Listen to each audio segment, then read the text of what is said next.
As someone who has a butt-ton of OCs, I have to give this video topic a try. Isn't it outdone by now? Though there's a bunch of videos that have done this before, I'd say no, we can still add our own tips. So hey, hello there guys, I'm Choco, that's Advocate, and today we're focusing on original characters, or shortened to OCs. And as a treat, I'll let some of my OCs become part of the video process from now on.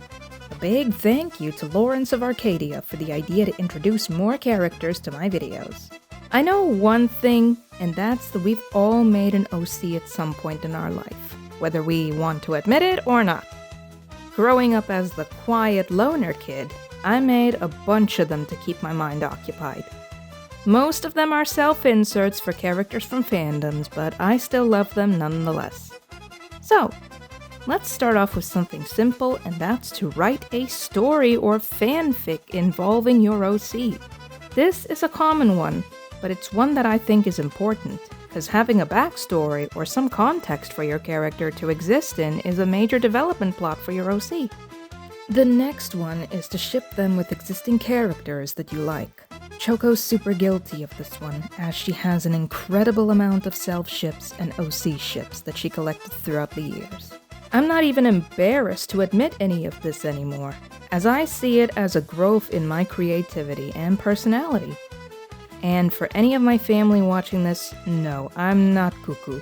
I just like fictional characters more than real people, and it should be obvious as to why. Because let's be honest, the amount of times real people stabbed my heart into mush and never made me into a better person, compared to a fictional character, is pretty much incomparable at this point. So Mom, Dad, if you happen to find my old drawings in my room, don't throw them away. I'll come get them someday. Moving on to one of our favorites, draw your characters as furries. Yes, this one she absolutely adores. It brings her so much pleasure and joy when she gets to imagine us characters as different kinds of animals. And this is another thing you can do. Draw them as an animal.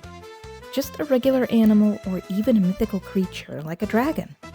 She recently drew her husband and herself. Yeah, they're OCs too if you think about it. As cats. It was super interesting to see. You can draw your OCs in different fandom universes. Let's say you have an OC for Bleach. Draw that OC in the Naruto universe, or Marvel, or any other fandom you can think of. See what they're like in that universe. This tip is probably also done a lot, but you can make merch out of your OC if you have the money. Make them into keychains, stickers, prints, etc. This is something I really want to see one day for myself. Have you ever imagined your OCs in a comic? Well, how about making a comic or webtoon about them? It can be a normal comic following a storyline or something, or just about everyday funny shenanigans. Your imagination is the limit. This one is a little bit underrated, but how about making movie posters of your OCs? This will take a bit more imagination, but it's well worth it. Let's see how badass they'd look as splash art on a movie poster. Got bored of your usual style of OC? Switch it up. Draw them in different styles. Whether this is a popular style like from a cartoon or game or anime, or just as a different indie artist style, you will be guaranteed to have fun with the results. The next tip is also pretty random, but also fun. Draw your OCs as inanimate objects. I keep thinking of Beauty and the Beast when I think of this one. She also made OCs out of tanks once when she got into World of Tanks. For any fans here who has watched the Ranzar Tanktoon series on YouTube, you'll know. This tip requires a bit of practice and skill, but that's to make animations out of your OCs. Best example I can think of here is animated GIFs, animated music videos, or just short animation in general. It takes some work, but the results are well worth it. And the final tip I have is to become your OC's biggest fan.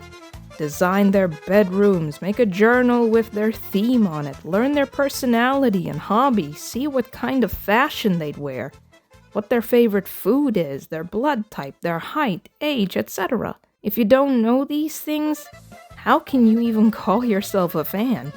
How do you expect others to go gaga over your OCs if you don't even know them?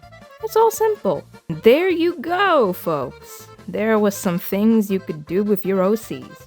Let me know what you guys think. Do you have any tips or ideas you can share?